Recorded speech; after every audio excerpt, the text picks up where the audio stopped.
All right, welcome back to ABA exam review and the continuation of our BCBA practice question series, where we're going through another set of questions together and breaking them down. If you're new to the channel, welcome. If you're returning, welcome back. Please like and subscribe. Check out behavioranalyst.study.com for all of our study materials, including our combo pack. When you pass your exam, let us know so we can include you in the Sunday shout out. Work hard, study hard, spread the word. Let's get going. You, a behavior analyst, are told by one of your technicians who is working in a school classroom that the teacher, who is not a behavior analyst, uses punishment procedures incorrectly and doesn't always use reinforcement as part of her punishment intervention plan. The technician feels this is unethical. What obligation does the teacher have ethically as it relates to applied behavior analysis in this scenario? So we have a bit of an ethical question as well as a behavior management question, an intervention question. A lot of different ideas going on here. This is very important for us to understand as ABA starts to become more accepted in schools. We're making good strides, but there's a lot of situations where teachers and principals and administration, they don't necessarily always like having practitioners with ABA in their classrooms. And you have to keep in mind and look at it from their perspective that this is, after all, the teacher's responsibility. It's her classroom. It should be under her control. Now, in this case, we're thinking about the ethical responsibility as it relates to ABA of the teacher. The technician says the teacher uses punishment and doesn't always use reinforcement as part of the punishment intervention. We know when we're using punishment, we should always try to complement it with reinforcement so we can teach a replacement. Technician says this is unethical. Now, from the teacher's point of view, if they're not a behavior analyst, what ethical responsibility do they have towards ABA in this scenario? A, the teacher needs to follow your intervention plan for your specific client at all times. They don't necessarily have to. It's their classroom. They are in control of the environment, and you've got to collaborate with them the best you can, but they are under no obligation to adhere and be conceptually systematic at all times. B, the teacher needs to always use reinforcement and punishment together. Again, they don't. The teacher is not an analyst. They may be trained in some other form of behavior management. That is their responsibility to be ethical towards whatever their training and certification is. C, the teacher does not have any ethical obligations as it relates to applied behavior analysis. Yeah, if the teacher is not a BCBA, they're not a behavior analyst, they're not certified, they do not have to follow our ethical code. That ethical code that we worry so much about is for us and behavior analysts and people certified under the BACB. You have to follow it at all times. They don't. D, the teacher has the same ethical obligations as the technician. They just don't, right? The technician is certified. They are under the BACB. In this case, the teacher is not an analyst. They're not certified. They don't have the same obligations as we do or as the technicians. Parents, teachers, other therapists outside of ABA practitioners don't have to follow our ethical code like we do. So the teacher does not have any ethical obligation as it relates to applied behavior analysis. A community fitness program initially combines 3 interventions: weekly coaching calls, daily motivational text, monthly incentives. Later, the director removes motivational text to see if this reduces participant engagement. Which research procedure is the director employing by removing the text and observing the effects? So let's think about this. We're looking at the procedure, and this director is doing what? Well, they are using this program with 3 combined interventions, which should be your first hint: weekly coaching, daily text, incentives. Then the director removes the text to see what effect it has on engagement.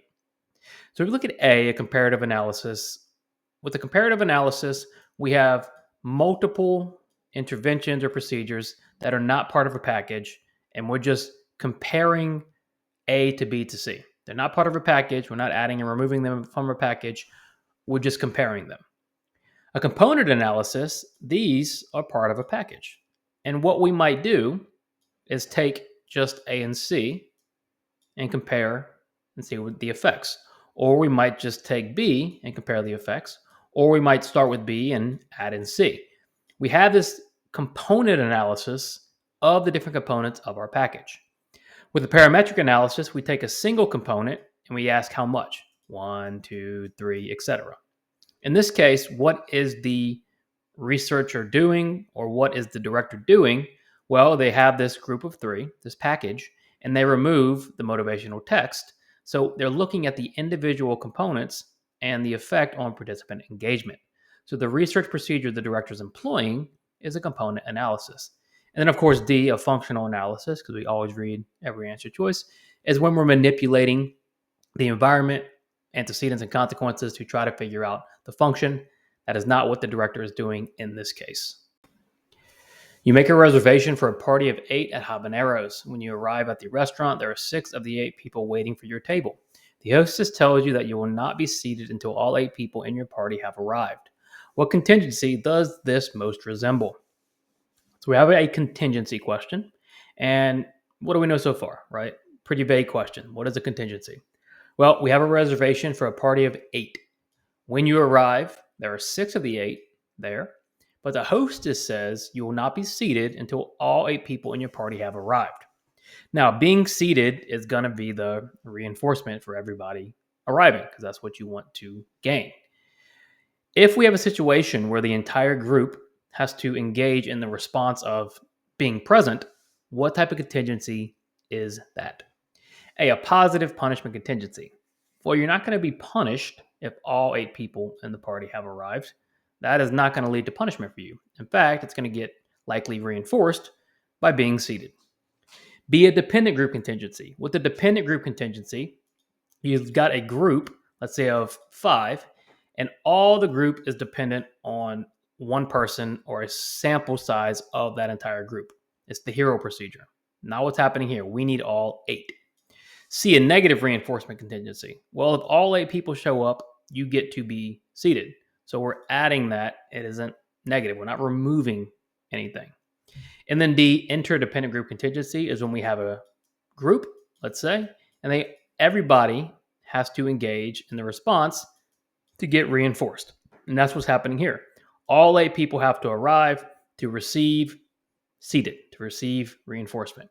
The contingency most resembled is the interdependent group contingency. Hassan decides to improve his reading habits. He rewards himself with a snack each time he finishes reading a chapter. As a result, Hassan consistently finishes more chapters than before. What reinforcement schedule is Hassan using by rewarding himself every time he completes a chapter? Easy question, right? Straightforward, basic reinforcement schedule question. If you get an easy question on the exam, don't overthink it. Trust your prep, answer it, move on. Now, with basic schedules, we're asking ourselves first, is it fixed or is it variable? With fixed, it means it's not changing. It's going to be the same requirement each time. Variable is changing. In Hassan's case, he gets a snack every time he finishes a chapter. Every single time. Is it changing? No. So it's got to be fixed. Now we have to ask ourselves, is it going to be a ratio or an interval? Is it based on responses or is it based on time? Well, we're not concerned with how long it takes Hassan to read a chapter, just that he does it. So Hassan is based on a fixed number of responses, which is reading one chapter. So we have an FR1. If you look at A, a fixed interval schedule, we know it's not based on time, so A is out because that is an interval schedule. B, a continuous reinforcement schedule, is also known as an FR1. Every basic schedule is intermittent except for an FR1, because with an FR1, every response is reinforced. And that's what is happening with Hassan. He's continuously receiving reinforcement every time he gets a chapter. C, variable ratio schedule. D, variable interval schedule. Well, we know it's not variable. We know it's fixed. It cannot be C or D.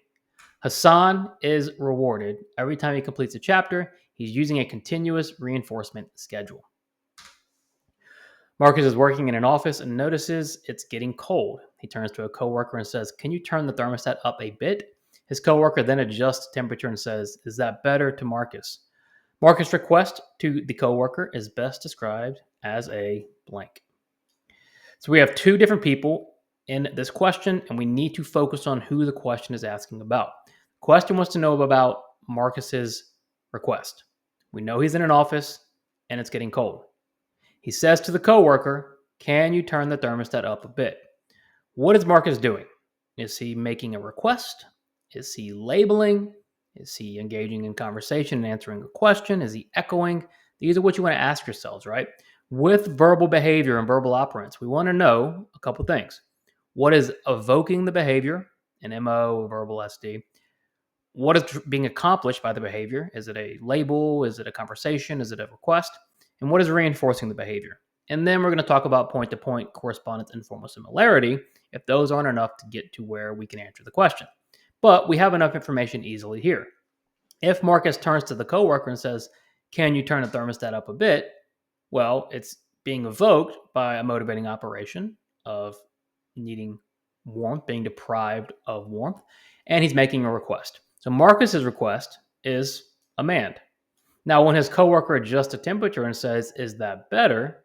what is the coworker doing? Well, now the coworker is engaging in an interverbal.